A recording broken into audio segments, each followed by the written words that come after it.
રામાયણ. શ્રી રાવણ યુદ્ધના મેદાનમાં પોતાના દૂત દ્વારા શ્રી વાલી રાજાની વાણી સાંભળીને ક્રોધરૂપી અગ્નિથી સળગી ઉઠેલા અને દ્રઢ સ્કંદવાળા શ્રી રાવણ સેનાની સાથે કિષ્કિંધા નગરી તરફ આવ્યા. આ બાજુ ભુજાના પરાક્રમથી શોભતા શ્રી વાલી રાજા પણ તૈયાર થઈને રાવણની સામે આવ્યા. ખરેખર પરાક્રમી પુરુષોને યુદ્ધનો અતિથી પ્રિય હોય છે. બંને રાજાઓ ભેગા થયા પછી તે બંનેના સૈન્યોની અંદર પરસ્પર પાષાણાપાષાણી, વૃક્ષાવૃક્ષી અને ગદાગદી યુદ્ધ ચાલી પડ્યું. અર્થાત કોઈ ગદાથી, કોઈ પથ્થરોથી અને કોઈ વૃક્ષો લઈને લડવા લાગ્યા.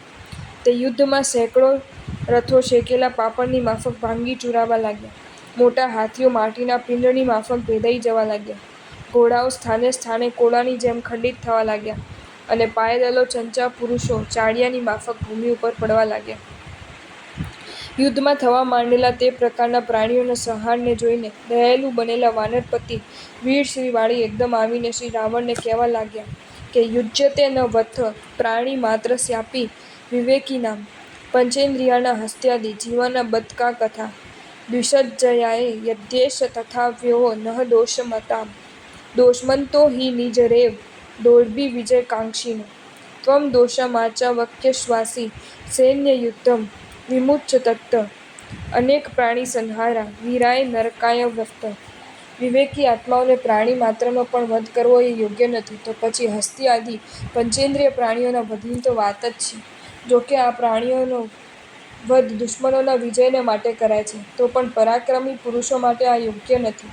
કારણ કે પરાક્રમી પુરુષો પોતાની જ ભુજાઓથી વિજયની કાંક્ષા, ઈચ્છા રાખવાવાળા છે. તમે પરાક્રમી અને શ્રાવક છો, માટે જે યુદ્ધ અનેક પ્રાણીઓના સંહારથી ચિરકાલ સુધીના નરકાવાસ માટે થાય છે, તે સૈન્યના યુદ્ધ છોડી દો. ભાગ્યશાળી વિચારો આ સમ્યક દ્રષ્ટિ રાજાની અનુપમ વિવેકશીલતા. ગમે તેવા પ્રસંગે અને ગમે તેવા સ્થળે પણ સમ્યક દ્રષ્ટિ આત્મા પોતાની વિવેકશીલતા નથી ગુમાવતા. એનો આ એક અનુપમ અને અદ્વિતીય દાખલો છે. જેઓ આજે સંસારની પ્રવૃત્તિને ધર્મરૂપ મનાવવા માંગે છે, તેઓને આ પ્રસંગનો ખાસ અભ્યાસ કરવાની જરૂર છે.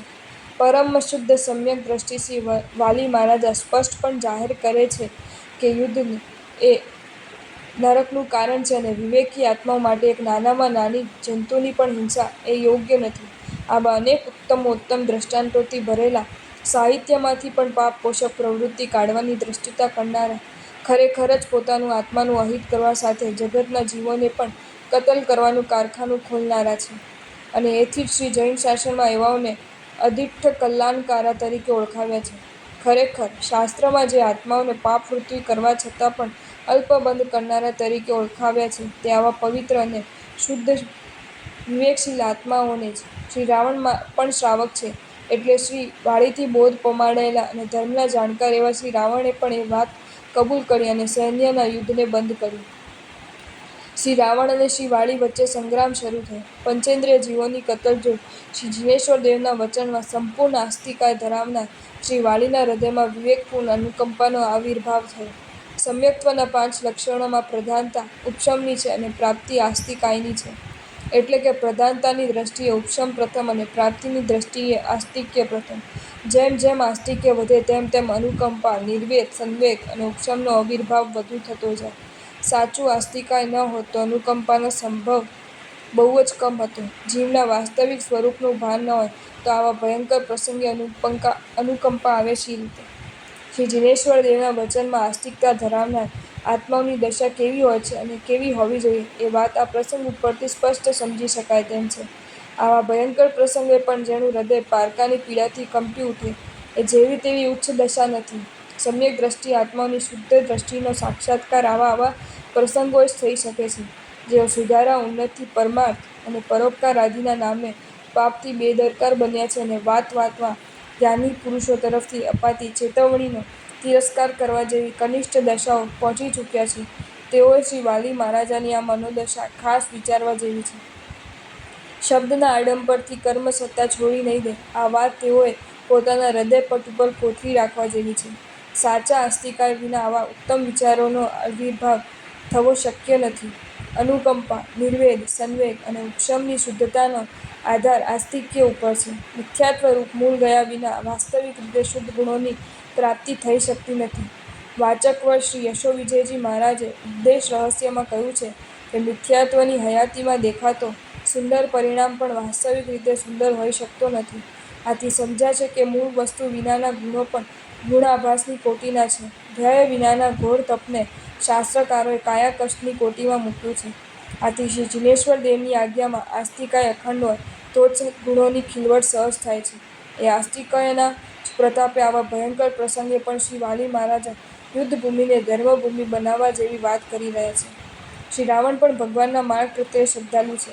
જો એમ ન હોય તો તે કહી દેત કે અહીં આવ્યો હતો શું કરવા? ધર્મની વાયડી વાતો જવા દે અને થતું હોય તો થવા દે, પણ આમ કોણ કહે જે પ્રભુની વાણી ન પામ્યો હોય તે? શ્રી વાળી મહારાજાથી બોલ પમાડેલા અને ધર્મના જાણકાર રાવણે પણ યુદ્ધ બંધ કરવાનો સેનાને હુકુમ કર્યો અને સર્વ યુદ્ધમાં વિશારદ એવા રાવણે યુદ્ધનો આરંભ કર્યો. બેય સેના તટસ્થપણે કોણ જીતે છે અને કોણ હારે છે તે જુએ છે. હિંસા ગઈ અને ધમાચકડી મટી. રાવણે જે અસ્ત્રો મૂક્યા તે બલવાન વાળીએ પોતાના અસ્ત્રોથી સૂર્ય જેમ અગ્નિના તેજને હણી નાખે તેમ હણી નાખ્યા. વાળી તો માત્ર રાવણના અસ્ત્રને છેદતા પણ નવું ન મૂકતા માત્ર પ્રહારનો બચાવ કરતા. ધીર આત્માઓની આ જ ઉત્તમતા છે. ધીરતા વિનાનો વીરો એ સાચા વીર નથી. ધીરતા વિનાની વીરતા મોટે ભાગે હાનિ કરે છે. ધીરતા વિનાનો વીરો ઘણી વખત નખોદ વાળે. કહેવત છે કે વિવાદની વર્ષી કરે. મહાવ્રતધાર મુનિવરોને પાલનમાં ધીર કહ્યા પણ વીર ન કહ્યા કારણ કે ધીર હોય તે વીર તો હોય જ.